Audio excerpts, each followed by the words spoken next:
Vamos falar da morte do gravador de vídeo. Essa morte eu acho interessantíssima. Essa é uma das mortes que eu acho mais interessante, sabia? Eu acho que a galera, quando pega esse tema das mortes do cinema, elas fixam muito, por exemplo, na morte do cinema mudo. Sim. Que de fato talvez seja a morte mais... É que teve uma coisa mais assim, né? Sim. Gritante, talvez. mais gritante nas mudanças que Sim. provocou e etc. Mas a morte do gravador de vídeo é a mais legal. Sim, legal. Legal não é a palavra, né? Mas... Você tá falando que alguma coisa morreu, que é legal, Felipe? Não, mas assim, é um ser inanimado, né? Mas é muito... É divertido entender essa história. Inclusive, a aula desse mês do Introdução ao Cinema é sobre a morte a partir do surgimento também do gravador de vídeo. E ela é muito divertida, porque ela surge justamente do surgimento do gravador de vídeo. O que é o gravador de vídeo? Eu não sei qual é a idade que a galera aqui no chat tem, mas é o famoso VHS. A nossa ideia, nossa idade, a nossa, sei lá, 30 anos, já pegou. Majoritariamente é entre 25 e 35 que a gente tem de idade aqui. Mas tem galera mais jovem. ou menos do que a gente tá falando. E mesmo que não saiba, escutou falar de forma mais recente, assim. Tem gente que não sabe o que é telefone. Puta que pariu. Não, mas aí eu acho que tem que ser muito novo pra não saber o que é o telefone. Acho que não sei se tá aqui. Sei lá, 15 anos, uma pessoa de 15 anos, sabe? Não faço a telefone. menor ideia. Mas é isso, tem essas coisas. Tá? Estamos velhos. Mas o VHS, antes de qualquer coisa, essa ideia do gravador de vídeo, ela surge a partir também de uma guerra de formato. Tá? Então, nós temos a JVC e a Sony brigando por esse formato. Cada uma delas criando seu próprio gravador. A Sony lança o Betamax e a JVC lança o VHS. Então, sim, nem sempre as fitas que a gente conhece eram VHS. Sim. No início tinha o Betamax. Porque o Betamax ele acabou ficando em detrimento do VHS, né? Sim. Por conta do tempo de captura do vídeo, da imagem, né? No caso. É isso. Porque é isso que você trouxe. Se você pôr em comparação o VHS com o Betamax, o Betamax ele tem uma melhor qualidade de imagem. Aí vocês vão falar, então como é que o Betamax perdeu essa guerra de formatos para JVC, para o VHS, se havia uma melhor qualidade de imagem no Betamax? Bom, disputas comerciais no capitalismo não são exatamente sobre qualidade. Então existem outras características, por mais que liberal adore te dizer isso, porque numa disputa de livre mercado a melhor marca vai vencer. Não é assim que funciona, né? O VHS vence por estratégias de mercado outras. Então, por exemplo, enquanto a Betamax priorizava a qualidade de imagem, o VHS priorizou o tempo de gravação. Então, cada fita de Betamax gravava 1 hora com essa qualidade melhor. Sim. Enquanto o VHS gravava 2 horas, depois 4, depois 6. A questão é que você tinha que ter 30 fitas para terminar alguma coisa, né? 30 fitas, assim, de uma forma exagerada, óbvio. Mas você tinha que ter muitas fitas para você terminar um filme. Principalmente se você tivesse uma narrativa muito boa, né? Que você quisesse trabalhar naquilo ali. Não, e até mais do que isso, amor. Assim, porque o gravador de vídeo, ele surge, ele revoluciona a questão do consumo da própria televisão. Dos filmes, mas também da própria televisão. Porque antes, qual era a forma que o espectador tinha de ver um filme ou de ver televisão?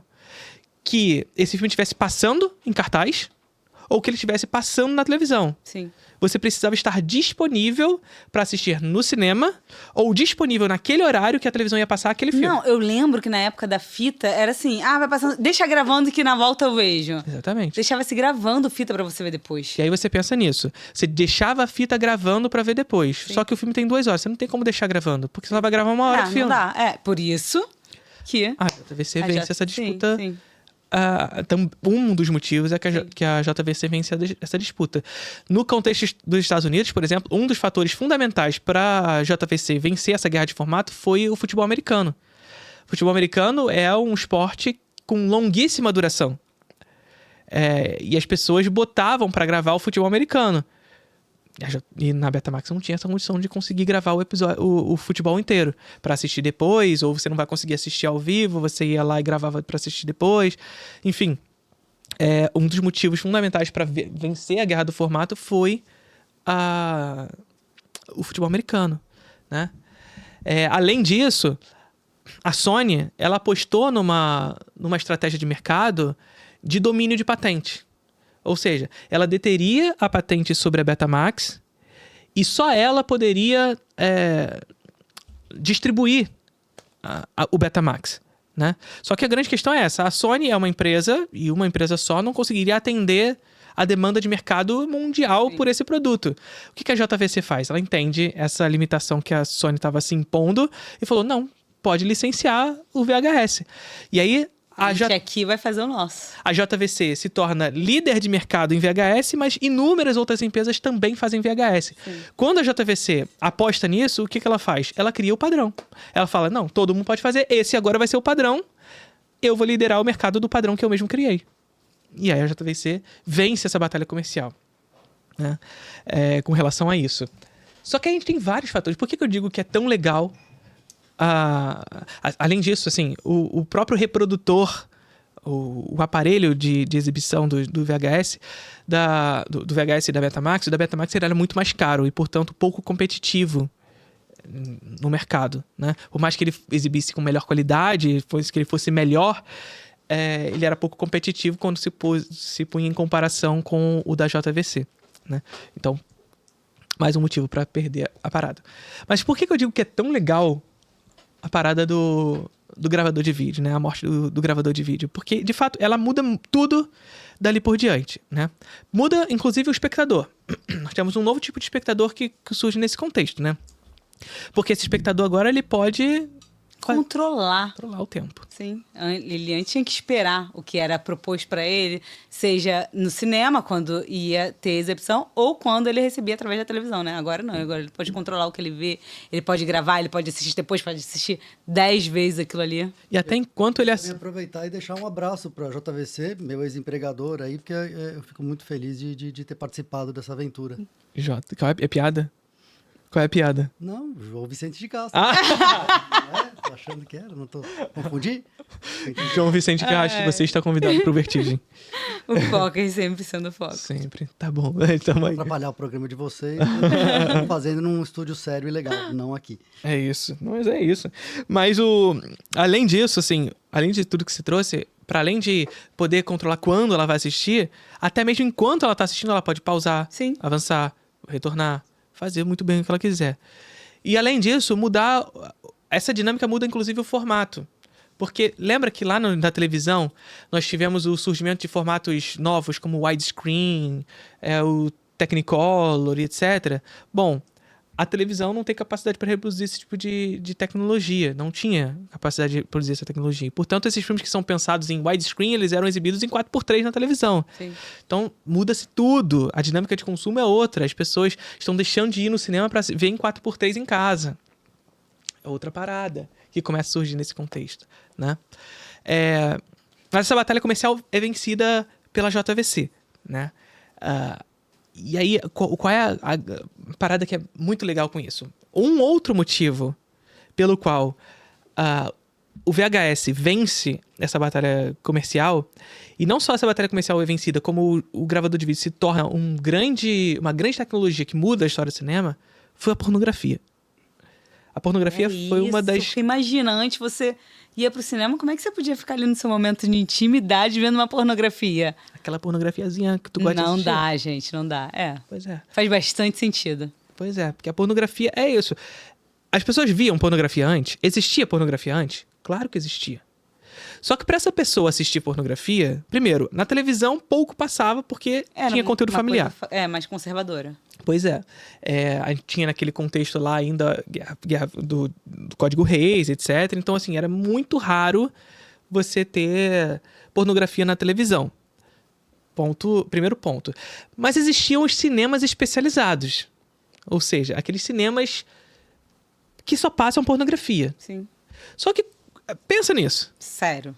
Né? Assim, não julgo nada, assim. Não, assistam. Mas assim, o desconforto de quem tá assistindo ali, né? Não um desconforto, mas assim, sabe que você não vê você vê pornografia com uma finalidade. Sim. Né? De gostar do que você tá vendo, né? Enfim. Eu diria que assim, as pessoas que vão a esse cinema não têm esse desconforto. Entende? Porque elas estão ali, elas estão se propondo a isso. Predispõem-se que essas pessoas estão acostumadas a ir para um cinema que se passa pornô. Sim. E entendem que num cinema pornô você tem uma experiência coletiva com aquele filme. Sim. Mas fica muito melhor quando você tem uma experiência particular, Então, né? fica muito melhor para algumas pessoas. Aí, mas o que você está trazendo é justamente essa ideia que o VHS revoluciona tudo, né? Porque se antes esse espectador de pornografia ele precisava sair de casa para ir para um cinema ver o pornozinho deles, a partir desse momento, e quando a gente tem essa dinâmica, a gente sabe que tem uma demanda reprimida. Existem pessoas que querem ver pornô, mas elas não querem ver numa sala de cinema. Sim. Sabe? Essas pessoas precisam ser atendidas. E aí, o pornô, no VHS, chega pra mudar isso tudo. Chega pra mudar. Ou seja, agora você pode ver o seu pornozinho na sua intimidade, na sua casa, né? Sem que outras pessoas estejam vendo o que você está vendo. Aquela lógica do espectador voyeur que a gente sempre fala com relação ao cinema, né? Agora você pode ver o seu pornozinho na sua casa. E aí o pornô vai ser fundamental para a consolidação do VHS, porque o Betamax, em primeiro momento, impediu que houvesse reprodução de filmes pornô. Enquanto isso, o JVC, assim, faz, amigo. E aí o que surge disso? Bom, um outro fator fundamental para a consolidação dos VHS foram as locadoras. E nas locadoras nós tínhamos as salinhas vermelhas. As salinhas vermelhas, aquelas Quem não salinhas... lembra aí? A curiosidade que você tinha. Você era jovem naquela época. Aí você ficava só ali tentando olhar pelas cortinas. O atendente da locadora ficava só de olho em você, e você ficava olhando pra ele, será que ele vai deixar de olhar? Era só ver ali no cantinho Aquela curiosidade. aquele cantinho ali da cortininha, o que tem ali do outro lado, etc. Esse cantinho foi fundamental para consolidar as locadoras. Sim.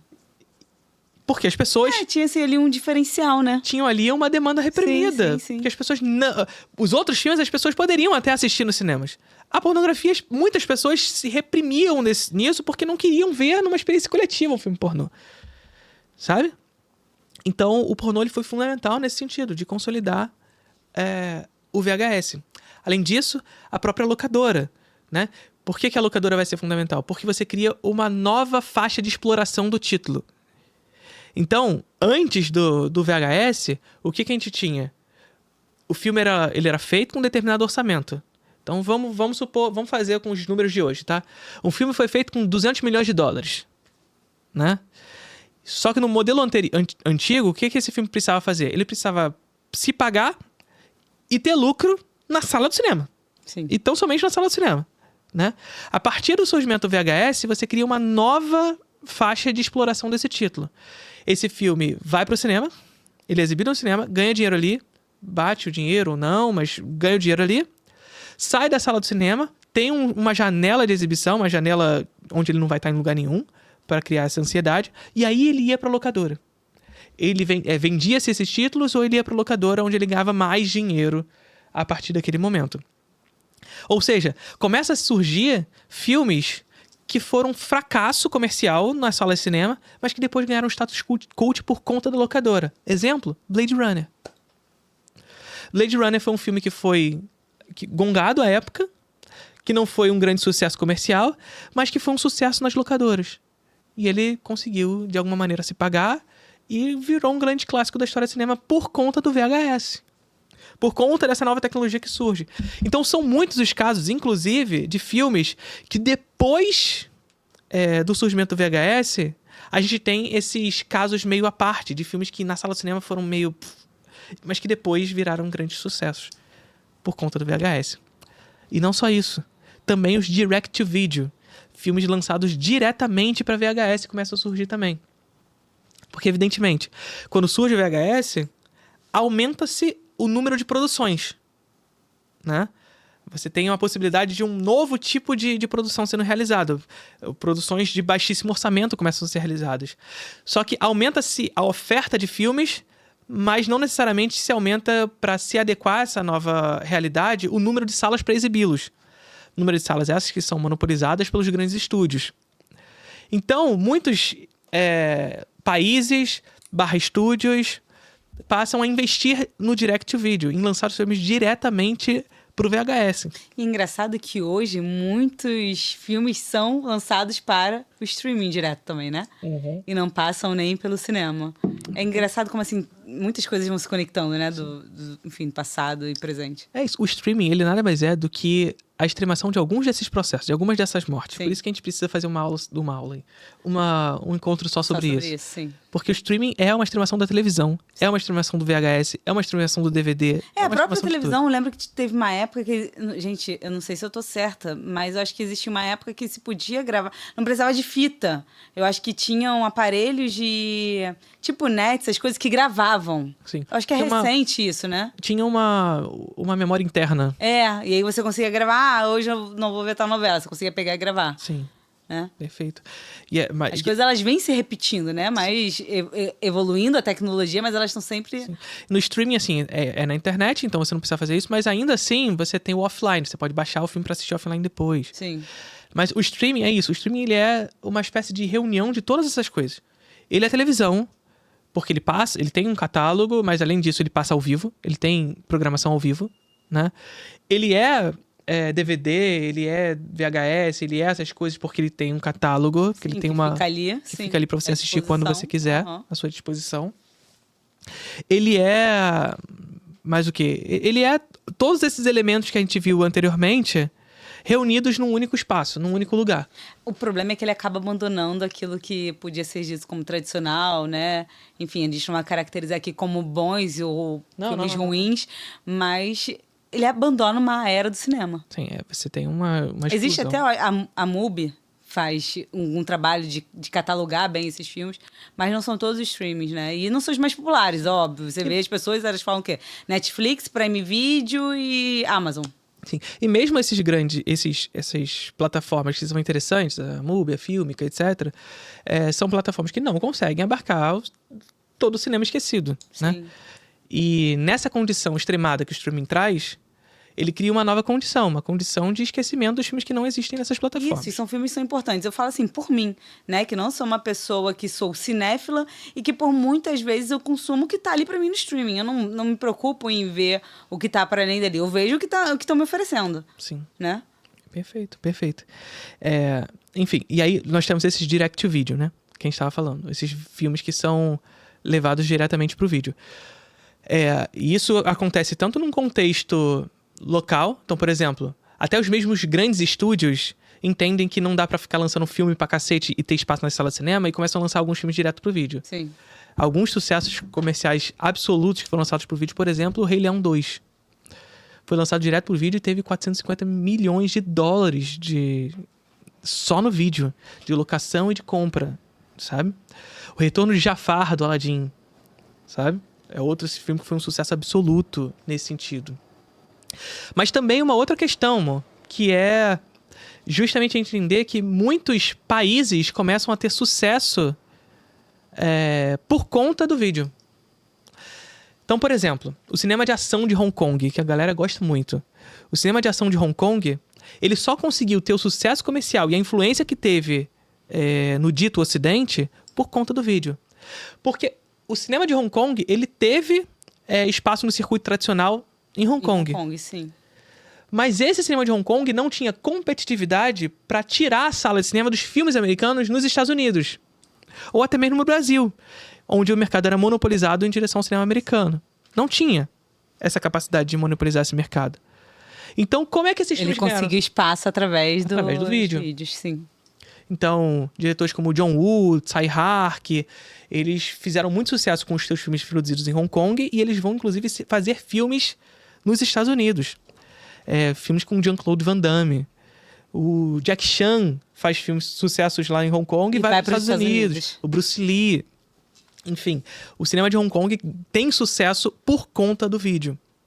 O cinema japonês, o Kiyoshi Kurosawa, por exemplo. O Kiyoshi Kurosawa, ele começa com o V-Cinema, ou seja, filmes produzidos diretamente para vídeo.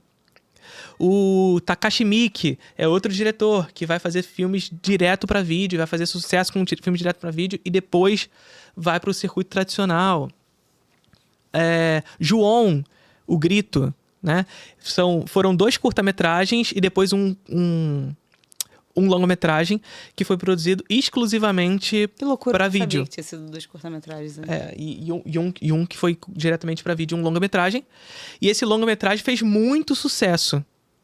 E a partir desse sucesso que se fez, Aí ele ganhou espaço para ter suas sequências no circuito tradicional e posteriormente as suas adaptações americanas. O chamado Ringu, né? O Ringu japonês não foi um filme direct to video. Ele teve circuito tradicional no Japão. Mas ele ganhou sucesso comercial no Ocidente Através pelo VHS. Sim. Mas mais do que isso, o que é mais legal do Ringu e do chamado, né, que é a versão japonesa também, é que ele está intimamente relacionado a esse momento histórico. Porque qual é a história do chamado, mano? Você lembra da história do chamado? Lembra, era fita, Uma fita. que você colocava, que era reproduzida, a mulher, né, que saía lá da televisão e amaldiçoava as pessoas, né, com a ligação. Sim. Lembra? Só que você percebe a parada? Sim. Olha qual é a parada. Você via aquela fita. Se você assistisse aquela fita, você era amaldiçoado e você morreria em 7 dias. Sim. Qual era a solução para você se salvar? Você passar essa fita pra frente. Que você reproduzisse aquela fita e passasse para frente. Sim. Ou seja, basicamente é um filme que está tratando desse momento histórico, desse sucesso comercial que foram os VHS. Você está passando a maldição para frente. A maldição do cinema para frente. Esse é o chamado, sabe? Um filme que fez sucesso, muito sucesso no VHS. E as pessoas assistiam o chamado no VHS. Sim. E estavam assistindo a sua própria maldição Você de alguma assistiu maneira. no VHS? Não, Não assisti cheguei a assistir DVD. no VHS. É. Porque Mas eu eu não me lembro que, assim, toda vez que a gente se reunia, né, à noite com os amigos pra ver, eu ficava com um cagaço de botar aquela porra daquele DVD, porque eu tinha a sensação, tipo, cacete, vai acontecer aqui comigo. Sim. Tinha Não, muito cagaço. Eu não cheguei a assistir no... Porque é uma coisa que se materializa, né? Porque assim, não tá ali na história, né? Tá ali na narrativa, etc. Mas se materializa em você botando na época o VHS, a fita ali, e depois no DVD. É óbvio que ele mostrava uma fita, mas depois no DVD. É porque o DVD, ele é uma continuação do VHS. Interessante como realmente. ele brinca com esse medo, né? Com essa coisa que tá passando ali, o que você tá sentindo de imediato é o que você tá vendo. É porque o terror, ele é isso, né? O terror, ele tem por característica o medo como sentimento fundamental, mas entendendo que o medo é contextual. O medo, ele muda ao longo da história. Tem aula sobre isso na Introdução ao Cinema também, inclusive. Ele muda ao longo da história, a partir do contexto onde ele está sendo realizado. Então, quando Ringu e o chamado depois, a adaptação americana, trabalham sobre esse contexto, é entender que isso era um medo real, era uma característica real do contexto histórico onde estava sendo realizado. Então, o que eles falam? Vou fazer um filme onde passar a fita pra frente é uma maldição, só que a pessoa tá assistindo em fita, Sim.